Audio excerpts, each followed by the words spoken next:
जो अपने मन को नियंत्रित नहीं करते, उनके लिए मन शत्रु के समान कार्य करता है। तुम क्यों व्यर्थ में चिंता करते हो? तुम क्यों भयभीत होते हो? कौन तुम्हें मार सकता है? आत्मा न कभी जन्म लेती है और न ही इसे कोई मार सकता है। ये ही जीवन का अंतिम सत्य है। स्वर्ग प्राप्त करने और वहाँ कई वर्षों तक वास करने के पश्चात एक असफल योगी का पुण्य एक पवित्र और समृद्ध कुटुंब में जन्म होता है। कर्म करो, फल की अभिलाषा मत करो। हे अर्जुन, क्रोध से भ्रम पैदा होता है, भ्रम से बुद्धि व्यग्र होती है। जब बुद्धि व्यग्र होती है तब तर्क नष्ट हो जाता है। जब तर्क नष्ट होता है तब व्यक्ति का पतन हो जाता है। हे अर्जुन, जो कोई भी जिस किसी भी देवता की पूजा विश्वास के साथ करने की इच्छा रखता है, मैं उसका विश्वास उसी देवता में दृढ़ कर देता हूँ। जो हुआ वह अच्छा हुआ, जो हो रहा है वह अच्छा हो रहा है, जो होगा वो भी अच्छा ही होगा। नरक के 3 द्वार होते हैं, वासना, क्रोध और लालच। कर्म मुझे बांधता नहीं, क्योंकि मुझे कर्म के प्रतिफल की कोई इच्छा नहीं। समय से पहले और भाग्य से अधिक कभी किसी को कुछ नहीं मिलता है। प्रबुद्ध व्यक्ति सिवाय ईश्वर के किसी और पर निर्भर नहीं रहता है।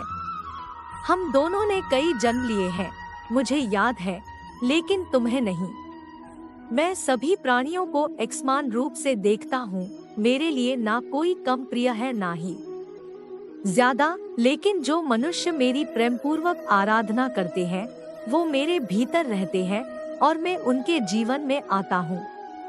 अपने परम भक्तों, जो हमेशा मेरा स्मरण या एकचित्त मन से मेरा पूजन करते हैं, मैं व्यक्तिगत रूप से उनके कल्याण का उत्तरदायित्व लेता हूँ। तुम्हारा क्या गया जो तुम रोते हो? तुम क्या लाए थे जो तुमने खो दिया? तुमने क्या पैदा किया था जो नष्ट हो गया? तुमने जो लिया यहीं से लिया, जो दिया यहीं पर दिया। जो आज तुम्हारा है कल किसी और का होगा, क्योंकि परिवर्तन ही संसार का नियम है। हे अर्जुन, जो अपने मन को नियंत्रित नहीं करते, उनके लिए मन शत्रु के समान कार्य करता है। तुम क्यों व्यर्थ में चिंता करते हो? तुम क्यों भयभीत होते हो?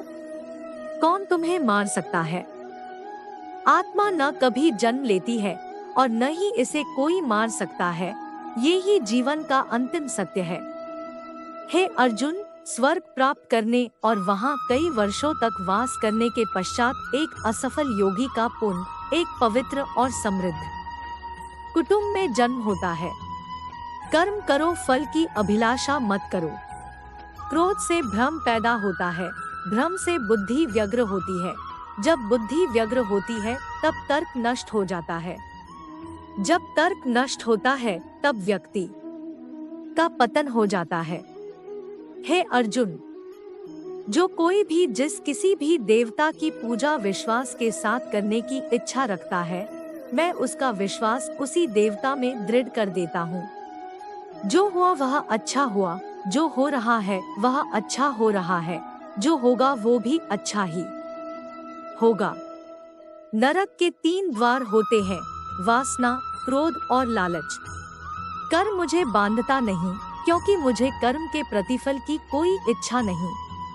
समय से पहले और भाग्य से अधिक कभी किसी को कुछ नहीं मिलता है। दोनों ने कई जन्म लिए हैं, मुझे याद है, लेकिन तुम्हें नहीं। मैं सभी प्राणियों को एकसमान रूप से देखता हूँ। मेरे लिए ना कोई कम प्रिय है ना ही ज्यादा, लेकिन जो मनुष्य मेरी प्रेमपूर्वक आराधना करते हैं वो मेरे भीतर रहते हैं और मैं उनके जीवन में आता हूँ। हे अर्जुन, सदैव संदेह करने वाले व्यक्ति के लिए प्रसन्नता ना इस लोक में है ना ही कहीं और। अपने परम भक्तों, जो हमेशा मेरा स्मरण या एकचित्त मन से मेरा पूजन करते हैं, मैं व्यक्तिगत रूप से उनके कल्याण का उत्तरदायित्व लेता हूँ। हे अर्जुन, तुम्हारा क्या गया जो तुम रोते हो? तुम क्या लाए थे जो तुमने खो दिया? तुमने क्या पैदा किया था जो नष्ट हो गया? तुमने जो लिया यहीं से लिया, जो दिया यहीं पर दिया। जो आज तुम्हारा है कल किसी और का होगा, क्योंकि परिवर्तन ही संसार का नियम है। हे अर्जुन, जन्म लेने वाले के लिए मृत्यु उतनी ही निश्चित है जितना कि मृत होने वाले के लिए जन्म लेना। इसलिए जो अपरिहार्य है उस पर शोक मत करो। हे अर्जुन, केवल भाग्यशाली योद्धा ही ऐसा युद्ध लड़ने का अवसर पाते हैं जो स्वर्ग के द्वार के समान है। मनुष्य को जीवन की चुनौतियों से भागना नहीं चाहिए और न ही भाग्य और ईश्वर की इच्छा जैसे बहानों का प्रयोग करना चाहिए। हे अर्जुन, ज्ञानी व्यक्ति ज्ञान और कर्म को एक रूप में देखता है, वही सही मायने में देखता है। हे अर्जुन, जो होने वाला है वो होकर ही रहता है और जो नहीं होने वाला वह कभी नहीं होता। ऐसा निश्चय जिनकी बुद्धि में होता है उन्हें चिंता कभी नहीं सताती है। सद्गुरु के अनमोल प्रेरणादायक विचार जिंदगी के कुछ कड़वे प्रेरणादायक सत्य वचन, कुछ बेस्ट प्रेरणादायक अच्छे विचार जो आपकी जिंदगी बदल देंगे। हे अर्जुन, मन की गतिविधियों, होश, श्वास और भावनाओं के माध्यम से भगवान की शक्ति सदा तुम्हारे साथ है। जिस प्रकार अग्नि स्वर्ण को परखती है, उसी प्रकार संकट वीर पुरुषों को। हे अर्जुन, जब जब इस धरती पर पाप, अहंकार और अधर्म बढ़ेगा तो उसका विनाश कर धर्म की पुनः स्थापना करने हेतु मैं अवश्य अवतार लेता रहूंगा।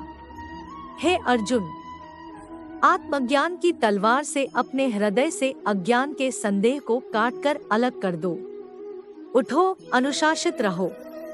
हे अर्जुन, वह जो मृत्यु के समय मुझे स्मरण करते हुए अपना शरीर त्यागता है, वह मेरे धाम को प्राप्त होता है। इसमें कोई संशय नहीं है। कोई भी इंसान जन्म से नहीं बल्कि अपने कर्मों से महान बनता है। जीवन न तो भविष्य में है न अतीत में है, जीवन तो बस इस पल में है। जिस तरह प्रकाश की ज्योति अंधेरे में चमकती है, ठीक उसी प्रकार सत्य भी चमकता है।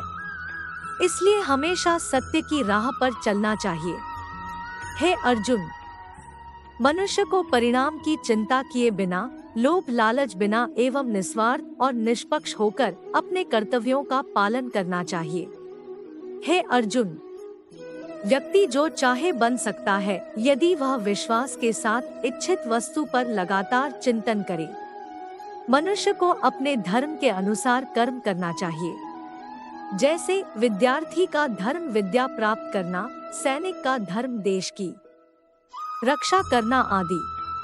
जिस मानव का जो कर्तव्य है उसे वह कर्तव्य पूर्ण करना चाहिए। हे अर्जुन, मन अशांत है और उसे नियंत्रित करना कठिन है, लेकिन अभ्यास से इसे वश में किया जा सकता है। मेरा तेरा, छोटा बड़ा, अपना पराया, मन से मिटा दो, फिर सब तुम्हारा है और तुम सबके हो। हे अर्जुन, वह जो वास्तविकता में मेरे उत्कृष्ट जन्म और गतिविधियों को समझता है, वह शरीर त्यागने के बाद पुनः जन्म नहीं लेता और मेरे धाम को प्राप्त होता है। ऐसा कुछ भी नहीं, चेतन या अचेतन, जो मेरे बिना अस्तित्व में रह सकता हो। हे अर्जुन, वह जो सभी इच्छाएं त्याग देता है और मैं और मेरा की लालसा और भावना से मुक्त हो जाता है, उसे शांति प्राप्त होती है। मैं भूतकाल, वर्तमान और भविष्य काल के सभी जीवों को जानता हूँ, लेकिन वास्तविकता में मुझे कोई नहीं जानता है। न तो यह शरीर तुम्हारा है और न ही तुम इस शरीर के मालिक हो। यह शरीर 5 तत्वों से बना है, आग, जल, वायु, पृथ्वी और आकाश। एक दिन यह शरीर इन्हीं 5 तत्वों में विलीन हो जाएगा, परंतु आत्मा स्थिर है। फिर तुम क्या हो? हे अर्जुन, मेरे लिए ना कोई घृणित है ना प्रिय, किंतु जो व्यक्ति भक्ति के साथ मेरी पूजा करते हैं वो मेरे साथ है और मैं भी उनके साथ हूँ।